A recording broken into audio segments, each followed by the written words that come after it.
Dumnezeu să binecuvinteze. Uită-te spre mare. El i-a zis la slujitorul său. Și nou, către cine Dumnezeu ne spune să ne uităm? Știi răspunsul? Normal că știi răspunsul. Asta nu e întrebare egală. Către Domnul Iisus. Biblia spune în Evrei 12:2 să ne uităm țintă la capetenia și la desăvârșirea credinței noastre, adică la Iisus.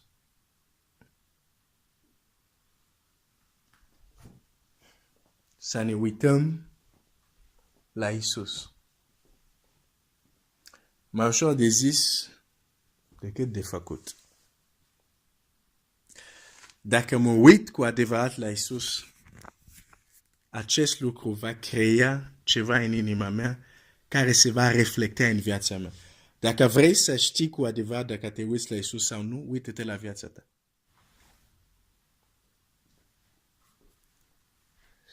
Pentru că oamenii, conștient sau inconștient, reproduc modelele care le văd. Acel lucru e foarte vizibil de obicei la tine. Imită starurile lor sau nu știu cum să... Adică anumite modele care sunt în societate, ei vor imita. Modul de a vorbi, de a se îmbraca, de a imită. Uneori este conștient, uneori este inconștient. Pentru că am fost creați să învățăm prin a imita. Te uiți și reproduci. Da? Și de aceea Biblia zice să ne uităm la Domnul Iisus. Fără să ne uităm la El, nu putem să reproducem, dacă pot să zic așa, în viața noastră lucrurile bune care sunt în viața Lui și care ne sunt arătate ca exemple. Deci, dar cum ne uităm la Iisus? Cum ne uităm la Dumnezeu? Cum dezvoltăm această abilitate de a privi dincolo de ceea ce este vizibil? Pentru că despre asta este vorba aici. Cum dezvoltăm această capacitate? Degeaba atunci când ești în probleme, cineva zice, uite-te la Dumnezeu, dar tu nu știi cum să te uiți la Dumnezeu. Sună frumos, pe loc te vei încuraja, dar îți garantez, nu ești din problemă.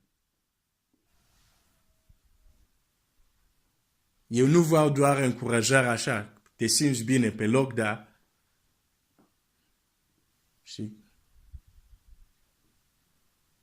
nu se schimbă nimic cu adevărat. Da. Nu? Nu e mai bine cu adevărat să vedem ce zice Scriptura și cum cu adevărat putem primi ajutor și ieși de acolo unde trebuie să ieșim și primi soluția care trebuie să primim.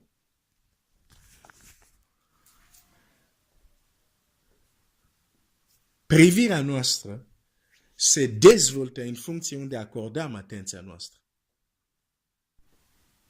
De exemplu, dacă ești interesat de mașini, tu și eu, dacă ne plimbăm, tu o să vezi ceea ce nu văd. Eu nu sunt interesat de mașini. Și când eram mic, nu mă jucam cu mașini mici.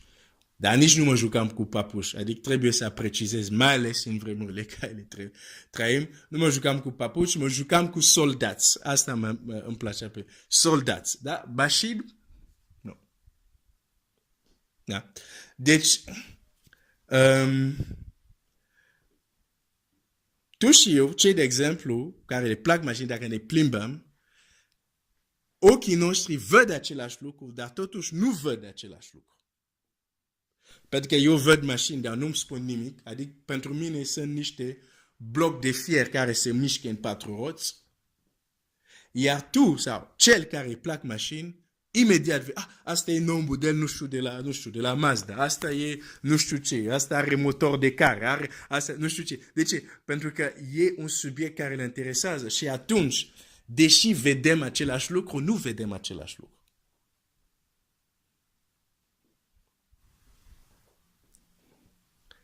Și asta e valabil pentru orice alt subiect. De exemplu, eu dacă intru într-o librărie, pot să mă lași ore acolo, nu mă plictisesc. Altul se va plictisi. Toți vedem cărți, dar nu vedem același lucru. Adică mă refer la cărți din bibliotecă sau din librărie. Da?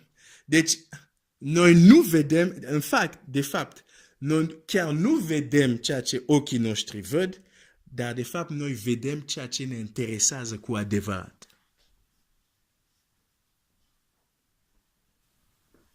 Și când un lucru nu te interesează, poți să-l vezi, ochii tăi îl văd, dar nu o să-l vezi, că oricum nu te interesează.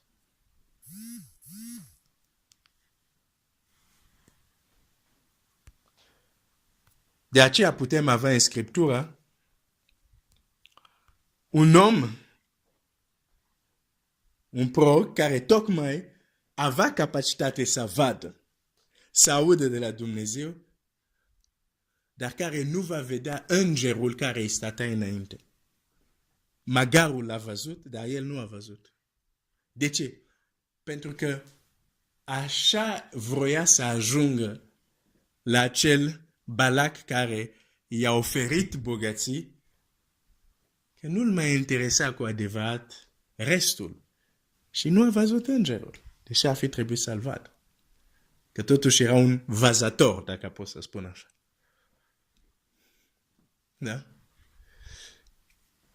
De ce spun asta? Dacă Dumnezeu, cuvântul lui, planul lui, nu devine pentru tine poate nu e cuvântul cel mai corect, dar nu sunt limitate în limba română, știi? Dar, hai să zic așa, dar tu înlocuiește cu cuvântul cel mai potrivit, că tu ești mai bogat în vocabular în limba română ca mine. Deci,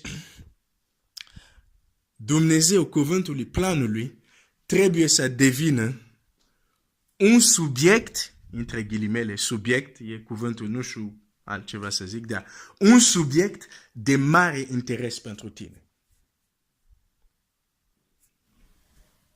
De mare interes pentru tine. Aici e primul pas. Cum începi să te uiți către Dumnezeu în mod real. Nu așa ca slogan. Dar în mod real asta înseamnă. Dumnezeu, cuvântul lui, planul lui, trebuie să devină un subiect de mare interes pentru tine. Pentru că dacă nu este, tu nu vezi decât ceea ce te interesează cu adevărat. Nu vezi ce îți transmite ochii tăi, dar vezi ceea ce te interesează cu adevărat. Dacă Dumnezeu, cuvântul lui, planul lui, nu devin un subiect de mare interes pentru tine, a privi către Dumnezeu va fi un slogan pentru tine frumos, dar nu-l vei trăi cu adevărat.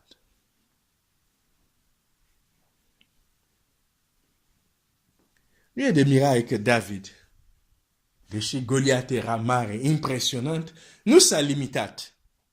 Pentru că atunci nu s-a limitat la Goliat. Când citem psalmi, îmi dau seama că David era interesat de persoana lui Dumnezeu, de planul lui Dumnezeu, de cuvântul lui Dumnezeu. Avea un interes deosebit.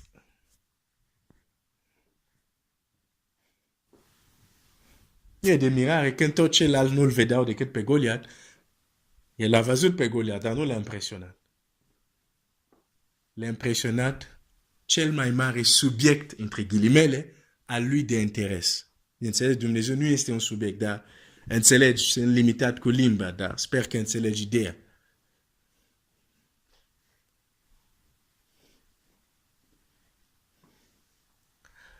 Și s-ar putea să spui, da, sună frumos, dar deocamdată, da, știu de Dumnezeu, e important așa, dar nu sunt neapărat interesat de Dumnezeu, cum sunt, de exemplu, interesat de mașini.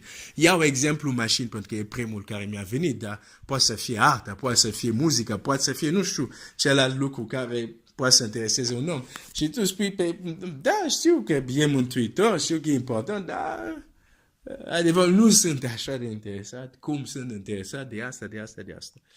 Uh, um, Ceea ce de fapt nu e singur în cazul respectiv. Suntem toți, la un moment dat, într-o astfel de poziție. Da.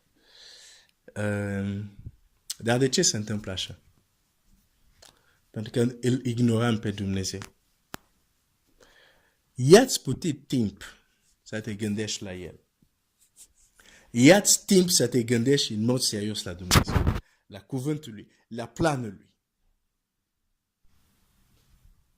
Și o să începi să vezi o anumită frumusețe care te va forța să fii interesat, să ai un interes deosebit pentru cuvântul Lui, pentru planul Lui, pentru persoana Lui. Este important, este capital. De multe ori forțăm oamenii să asculte de un Dumnezeu care ei știu foarte puțin. Biblia spune că poruncile Lui nu sunt grele. Dar de ce unii zic că sunt grele? Pentru că nu-L cunosc. Nu e subiectul lor de mare interes, între ghilimele. Și atunci e greu să ascult. Mă opresc aici pentru că, deja 11 minute. Dumnezeu să binecuvânteze. Continuăm și încheiem.